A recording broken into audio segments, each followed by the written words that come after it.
இந்த இதுக்காகவே குழந்தை பேருக்காகவே சிகிச்சை பெற வந்தவர் இன்னைக்கு அவங்க 2 பேருமே மருத்துவத்தை படிச்சு இன்னைக்கு கோயம்புத்தூர்ல ஒரு லீடிங் பிராக்டிஷனரா அக்குபஞ்சர் பிராக்டிஸ் பண்ணிக்கிட்டு இருக்காங்க. உமர் ஃபரூக் அப்படிங்கிறவர். அவர் தன்னுடைய மனைவி தனக்கு கல்யாணம் ஆகி 2 வருஷம் 3 வருஷம் ஆகி குழந்தை இல்லைங்கிற ஒரு ஏக்கத்தினால இந்த சிகிச்சை முறைக்கு வந்து அவங்க தொடர்ந்து சிகிச்சை எடுத்து அவங்களுக்கு குழந்தை பாக்கியம் உண்டு. இப்ப குழந்தை இருக்குது அவங்களுக்கு. இதை பார்த்துட்டு அவங்களுமே 2 பேருமே இப்ப அவங்க 2வது மனைவியுமே படிச்சு இப்ப அக்குபஞ்சர் பிராக்டிஸ் பண்ணிக்கிட்டு இருக்காங்க இந்த கோயம்புத்தூர்ல. இது மாதிரி பல பேர். வணக்கங்க, நாங்கள் பொள்ளாச்சியிருந்து வர்றோம். எங்கள் பையன் கிட்டத்தட்ட 4 வருஷமாக கிட்னி ஃபால்ட்டுன்னு சொல்லி டாக்டர் சொல்லிருந்தாங்க. 2 ஆண்டு காலமாக மருத்துவ சிகிச்சை எடுத்துகிட்டு இருந்தாங்க. இப்போ 1.5 ஆண்டு காலமாக மாத்திரையும் சாப்பிட்றதில்லை. அவனாகவே மாத்திரை சாப்பிட மாட்டேன்ட்டான். கிரியாட்டினியெல்லாம் பாருங்க 1.5 இருந்தது, லாஸ்ட்லேயும் 4.4 வந்தது. கடந்த மாதம் எதுக்கும் ஒரு செக்கப் போட்டுக்கலாங்கிறதுக்காக போனேன். அப்போ வந்து கிரியாட்டினி வந்து 11.0 இருக்குது.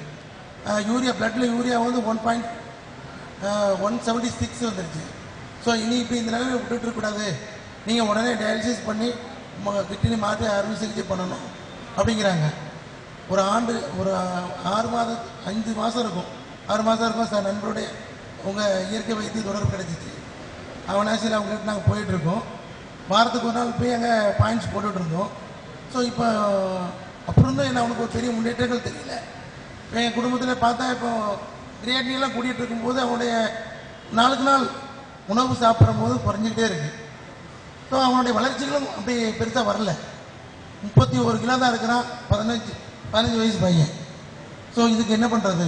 உங்கள் இதில் வந்து நாங்கள் இப்போது 4 ப்ரொஃபஸர் வர்றாங்க, அவங்ககிட்ட உட்காந்து அட்வைஸ் ஏதாவது கேட்போம் அப்படின்ட்டு நாங்கள் கூட 1 ஆர் 2 டேஸ் இல்லை ஒரு மாதத்துலையாவது ஏதாவது முடிவெடுக்கலாங்கிற ஒரு இடத்துல வரும்போது இவங்க எங்கள் இந்த மாதிரி ஒரு ப்ரோக்ராம் வச்சுருக்குறாங்க, நீங்கள் அவசியம் வந்து அதில் கலந்துக்கிட்டு அவங்களுடைய அட்வைஸ் கேளுங்க, தயவுசெய்து நீங்கள் அந்த இதுக்கு போகாதீங்க, தவறான முடிவுக்குன்னு சொன்னதுனால நாங்கள் வந்திருக்கிறோம். ஸோ உங்களை கடைசியாக மீட்டிங் முடிஞ்சு ஆரம்பத்துலேருந்தே இப்போ கேட்டு தான் இருக்கிறோம். மீட்டிங் முடிஞ்சு உட்காந்து பேசிக்கலான்னு பார்த்தோம். பட் இருந்தாலும் இந்த கேள்வி உங்கள்கிட்ட கேட்கணுங்கிறதுக்காக கேட்குறேன். நீங்கள் உங்களுடைய கூட்டம் நிறைவு பெற்ற பின்னும் எங்களுக்கு மருத்துவ ஆலோசனை சொல்லுமாறு அன்புடன் உங்களை கேட்டுக்கொள்கிறேன். அதாவது கிட்னி ஃபெயிலியர் ஆயிருக்கு, டயாலிசிஸ் பண்ண சொல்றாங்க, அவங்களுக்கு இந்த மாதிரி இந்த சிகிச்சை முறை எடுத்துக்கிட்டு இருக்கு, பெரிய முன்னேற்றம் ஒன்று ஏற்படலையே, இதுக்கு என்ன நீங்க சொல்ல போறீங்க அப்படின்னு சொல்லி கேட்குறாங்க. முதல்ல கிட்னி ஃபெயிலியர் கேஸ் அப்படின்னா அலோபதி மருத்துவத்தில் கிரியாட்டினை அளவை வச்சுக்கிட்டு கிட்னி கெட்டு போச்சு அப்படிங்கிற முடிவுக்கு வந்து டயாலிசிஸ் பண்ண ஆரம்பிச்சிடுறாங்க. டயாலிசிஸ் பண்றது அப்படின்னாவே என்ன ஆகும் தெரியுங்களா? முதல்ல டயாலிசிஸ் பண்ண பண்ண இந்த கிட்னியில் இருக்கக்கூடிய நெஃப்ரான்ஸ் பூரா டேமேஜ் ஆக ஆரம்பிச்சிடும். அந்த நெஃப்ரான்ஸ் சொல்லக்கூடிய அந்த உயிர் செல்கள் எல்லாம் டேமேஜ் ஆக திரும்ப உயிர்ப்பிக்க வைக்கவே முடியாது. அவங்க மருத்துவத்தில் கடைசியா என்ன செய்யறாங்க, எவ்வளவுக்கு அளவு இருக்குதோ அந்த பூரா அந்த டேமேஜ் எல்லாம் ஆனதுக்கு பின்னாடி கடைசியா கிட்னியை மாத்தணுங்கிறாங்க. கிட்னியை மாத்துறது தீர்வே இல்லை, தீர்வே ஆகாது. அப்ப இந்த மருத்துவத்தில் எங்களுக்கு நாங்க என்ன சொல்றோம் அப்படின்னா, அவருக்கு முழுமையாக குணம் உண்டாகிற வரைக்கும் சரியா பசி எடுக்காது. அந்த பசி எடுக்காத நிலையில் அவங்களுக்கு உணவு கொடுக்கறதே முதல்ல தப்பு. நாம் என்ன செஞ்சிருவோம், சின்ன குழந்தையா இருக்கிறானே எவ்வளவு காலத்துக்கு தான் இப்படி சாப்பிடாம கண்ணில் வச்சு பார்த்துக்கிட்டே இருக்கிறதுங்கிற ஆத்திரத்தில் நம்ம ஒரு அவசரத்தில் எதையாவது ஒரு உணவு கொடுத்துறோம். நல்லா யோசிச்சு பாருங்களேன், கிட்னி ஃபெயிலியர் வந்தவங்களுக்கு பசியே எடுக்காது. சாதாரணமா இப்ப கிட்னில கல் வந்தவங்களுக்கு பாத்தீங்கன்னா வாந்தி வரும், வாமிட் வரும். ஒரு சராசரி மனுஷனுக்கு ஒரு பிளட் வந்து குறைந்தபட்சம் 8 இருந்து 12, 13 நல்ல ஆரோக்கியமான 14% வரைக்கும் வருது. ஸோ இதே பையன் 12.30% வரைக்கும் இருந்தது, நீங்க 5 பிளட் இருக்கு. ஸோ அப்போ அதனால பிளட் குறைஞ்சிட்டு இருக்கும்போது இப்போ ஏற்கனவே ஒரு 2-3 ட்ரிப் ஃபிக்ஸ் வந்துட்டு இருக்கு. இது வரைக்கும் ஃபிக்ஸே வந்தது கிடையாது. இப்போ 2-3 ட்ரிப்பா ஃபிக்ஸ் வேற வந்தாச்சு. ஸோ இந்த நிலைமையிலையும் நம்ம பொறுமை காக்கிறதுனால என்ன பலன் இல்லை? உங்க இதில் ஆணித்தரமா பண்ண முடியும் அப்படிங்கிற ஒரு இது இருந்ததுன்னா நான் உங்களுக்கு கட்டாயம் அதில் இறங்க தயாராக இருக்கும். ஸோ எங்களுக்கு அதை நீங்கள் என்ன கேரண்டி கொடுக்குறீங்க, அதை நான் உங்களுக்கு கட்டாயம் ஒரு வாக்குறுதியை எதிர்பார்க்குறேன். நிச்சயமா. அதாவது இந்த மாதிரியான ஒரு காலகட்டத்தில் நம்முடைய பையன், நம்முடைய குழந்தை சிரமம் ஏற்படுதுங்கிற ஒரு ஆதங்கம் மட்டும்தான் உங்களுக்கு ஏற்படும். இப்ப அவர் உடம்புல ஏற்படக்கூடிய எந்த விஷயமா இருந்தாலும் என்ன விளைவா இருந்தாலும் அந்த உடம்போடைய நல்லதுக்காக நடந்துகிட்டே இருக்கு. பிட்ஸ் வருது, பயப்பட தேவையில்லை. மூளை நரம்புகளுக்கு இரத்த ஓட்டங்கள் போய் அந்த பலகீனத்தை சரி பண்றதுக்கான வேலை உடம்புல நடக்குதுன்னு அர்த்தம். இந்த காலகட்டங்கள்ல அவருக்கு நிச்சயமா பசியே எடுக்காது. அவர் கேட்கும் பொழுது வெறும் திரவ உணவா மட்டும்தான் கொடுக்கணும். ஏதாவது தண்ணி ஆகாரம், ஜூஸ் அல்லது கஞ்சி, அது தேவையான அளவு அதிகமா சாப்பிடவே முடியாது. அது நிவர்த்தி ஆகிற வரைக்கும். அப்ப கிட்னி பலம் அடைய எப்ப ஆரம்பிக்குது நம்ம விளைவிக்கிறதுனா அவருக்கு பசி வர ஆரம்பிச்சிடும். எந்த ஒரு மனுஷனுக்கும் பசி வர ஆரம்பிச்சிருச்சுன்னா நோய் தீர்ந்துருச்சுன்னு அர்த்தம். அந்த காலகட்டங்கள் வர்ற வரைக்கும் உடம்புக்குள்ள தேவையான மாற்றங்கள் நடக்கும். அந்த மாற்றங்கள் நம்ம கண்ணில் பார்க்கறதுக்கு வேணா கஷ்டமா இருக்கும். அதை பொறுத்துதான் ஆகணும். அது நன்மையான விஷயமே தவிர கெடுதலான விஷயம் இல்லை. முதல்ல இயற்கையின் அடிப்படையை சொல்றோம், ரெண்டாவது எங்க மருத்துவத்தை சொல்றோம். உடம்புல ஏற்படக்கூடிய அந்த மாற்றங்கள் அந்த உடம்போட நலனுக்காக நடந்துகிட்டு இருக்கு. நாம முதல்ல பயப்பட தேவையே இல்லை. நம்ம செய்ய வேண்டிய வேலை அந்த நேரத்தில் ரொம்ப லேசா ஜீரணிக்கக்கூடிய ஜூஸ் பழங்கள் அந்த நேரத்தில் தேவையான நேரத்தில் மட்டும் கொடுத்துக்கிட்டே இருந்தா போதும். இந்த மருத்துவ முறை என்ன செய்யும்னா அந்த பலகீனத்தை மாற்றுவதற்கு தேவையான உதவியா நிற்கும். அப்ப படிப்படியான மாற்றங்கள், படிப்படியான முன்னேற்றங்கிறது நிச்சயமா நடக்கும். இதுல இன்னொரு விஷயம், பையன் ரொம்ப சின்ன வயசுங்கிறதுனால குணமாகிறதுக்கு அதிகமான வாய்ப்பு இருக்கு. 50 வயசுக்கு மேல கிட்னி ஃபெயிலியர் ஆயிடுச்சு, இவர் பொழைக்கவே மாட்டார்னு நெஞ்சுக்கும் தொண்டைக்கும் இழுத்துக்கிட்டு எத்தனையோ நபர்கள் இந்த சிகிச்சைக்கு பின்னாடி எந்திரிச்சு உலாவி நார்மலா நல்லா இருந்துட்டு இருக்காங்க. போறீங்க பையன் ரொம்ப சின்ன பையன், சின்ன வயது, இளம் பிராயம்ங்கிறதுனால நிச்சயமா பயப்பட தேவையில்லை. இடைப்பட்ட காலங்களில் ஏற்படக்கூடிய கஷ்டங்களை பார்த்து முதல்ல பயப்படாம தைரியமா இருங்க. இந்த மருத்துவமும் அவருக்கு மேலும் உதவியை உண்டாக்கும். அவருடைய கிட்னி மேலும் பலமடைகிறதுக்கான வேலையை நடக்கும். இந்த மருத்துவத்தில் எப்படி சிகிச்சை பண்ணுவது? அதாவது டெய்லி உங்ககிட்ட பாயிண்ட்ஸ் போடணுமா, இல்லைன்னா வாரத்துக்கு? அவசியமே இல்லை.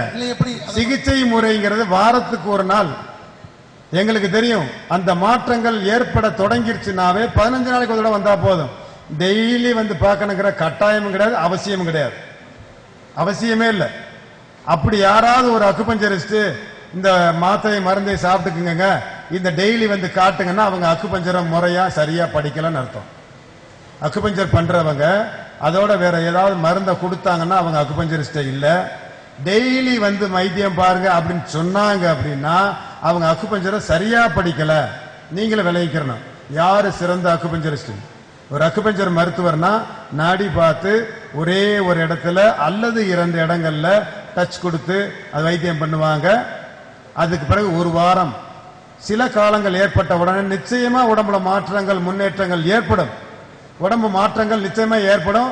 அந்த மாற்றத்தின் அடிப்படையில் 15 நாளைக்கு ஒரு வர சொல்லுவாங்க. அதை மட்டும் நீங்க ஃபாலோ பண்ணீங்கன்னா போதும், குணம் உண்டு. என் பெயர் ராஜா. வேற யார்ட்டும் மாத்தவே மாத்தாதீங்க. ஏன் நல்ல முன்னேற்றம் ஏற்பட்டுக்கிட்டு இருக்கும்போது ஏன் ஒரு பேஷண்ட்டை மாத்துறீங்க? ஏன் கன்ஃபியூஷன் நிலைக்கு அடையிறீங்க? என் பெயர் ராஜா. நான் கேட்கும் கேள்விகள் 2. பொதுவாக பெண்கள் மாதவிலக்கு நேரங்களில் அதிகமான வயிற்று வலி இருக்கிறதாக துடிக்கிறார்கள். அதற்கு இந்த அக்குபஞ்சர் முறையில் தீர்வு உண்டா? 2வது கேள்வி, இந்த அக்குபஞ்சர் முறையை முழுமையாக நான் படிக்க விரும்புகிறேன், அதுக்கான வாய்ப்புகள் இருக்கிறதா, இல்லை அதிகப்படியான செலவுகள் ஆகுமா?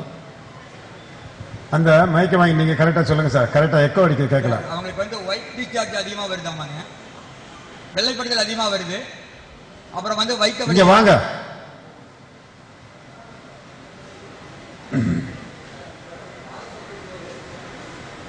மாதப்போக்கின் போது ஒயிட் டிஸ்சார்ஜ் அதிகமா வருது, வலி அதிகமா வருது.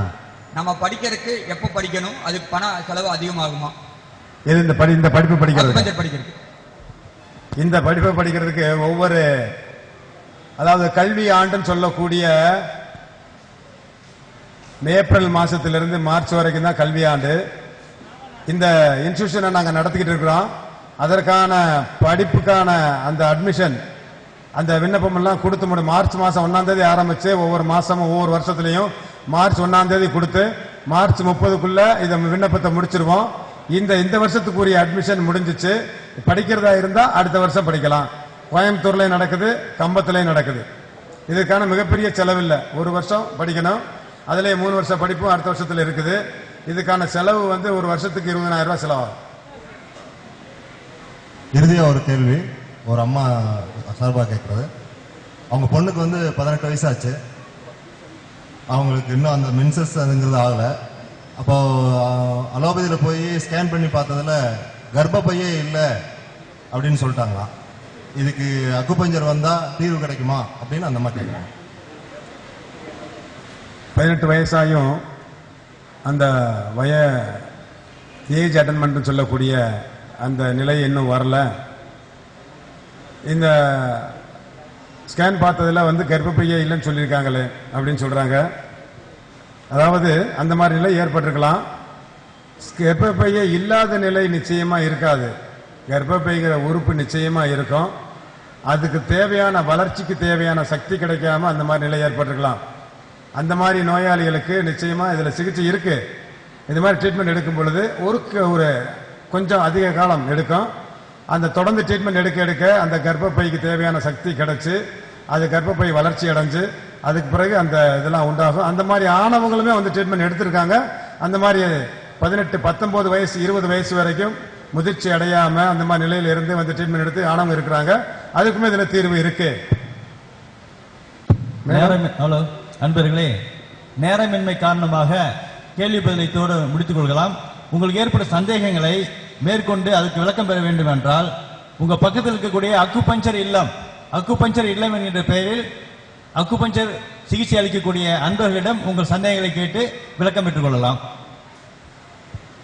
மருந்தில்லா உலகம் படைத்து நோயில்லா சமுதாயம் உருவாவதற்கு தேவையான இந்த கருத்தரங்கிற்கு அனைவரும் காலம் எவ்வளவு ஆனாலும் அதற்கு பொருட்படுத்தாமல் இருந்து அதற்கான விளக்கத்தை பெற்று இந்த உடலே மருத்துவர் என்ற கருத்தரங்கை விளங்கி செல்கின்ற அனைவருக்கும் எங்களுடைய மரபுமுறை அக்குபஞ்சர் கவுன்சில் சார்பாக நன்றியை கூறிக்கொண்டு முடித்துக் கொள்கிறேன். நன்றி, வணக்கம்.